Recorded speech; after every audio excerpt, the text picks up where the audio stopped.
Hi, my name's Alid and this week is World Antibiotic Awareness Week, and I felt it was extremely important to support this because most of the time not enough emphasis is placed upon how important antibiotics really are. Essentially at their core, they are some of our most precious and valuable life-saving drugs, which are close to being lost forever. So after yesterday's Twitter storm, I thought I'd summarise the top 3 things that you need to know about antibiotics, antibiotic resistance, and how you can help. So what are antibiotics?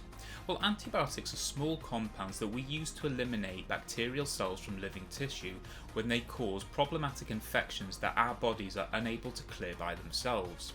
Now, for antibiotics to be effective at doing this, they are reliant upon 2 key things. Firstly, antibiotics must be able to target bacterial cells and only bacterial cells, and that is because of their second property, which is that they must stop the growth of cells or kill them outright. Therefore, when using antibiotics, we can specifically kill bacterial cells causing an infection without harming our own cells.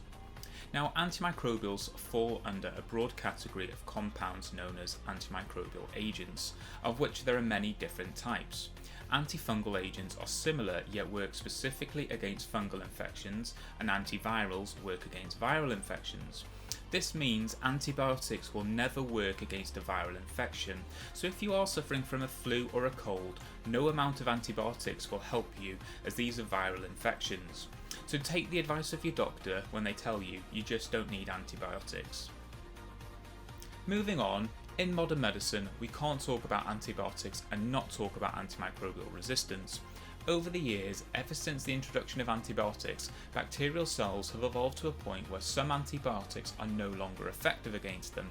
Basically, bacterial cells are able to evade or tolerate the killing effect of the antibiotic and continue to grow.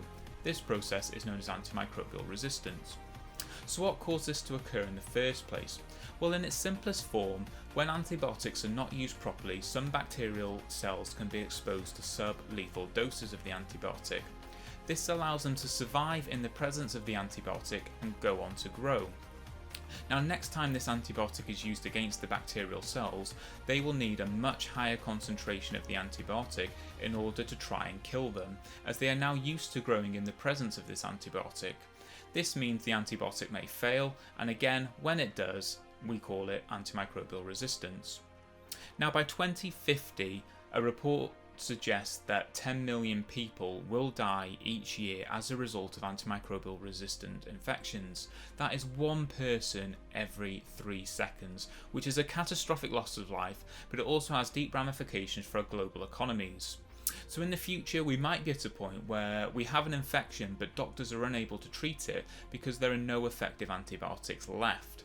So how can we help prevent this scenario and stop antimicrobial resistance? Well, one of the key ways you can help to reduce the amount of antimicrobial resistance is to not demand antibiotics when you go to your doctor.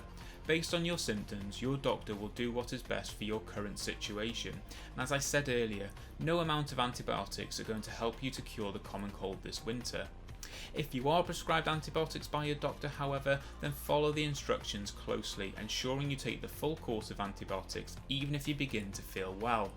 If you were to prematurely stop taking the antibiotics, then you might not reach a lethal dose of antibiotics to kill all of the bacterial infection, which, as I said earlier, might allow some of the bacteria to resist the antibiotic in the future.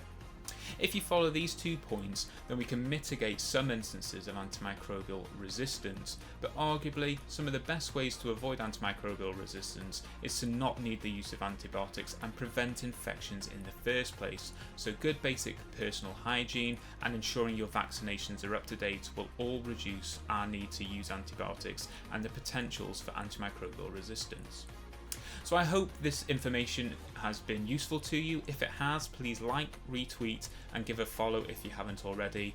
Thanks for listening, and I'll see you in the next one.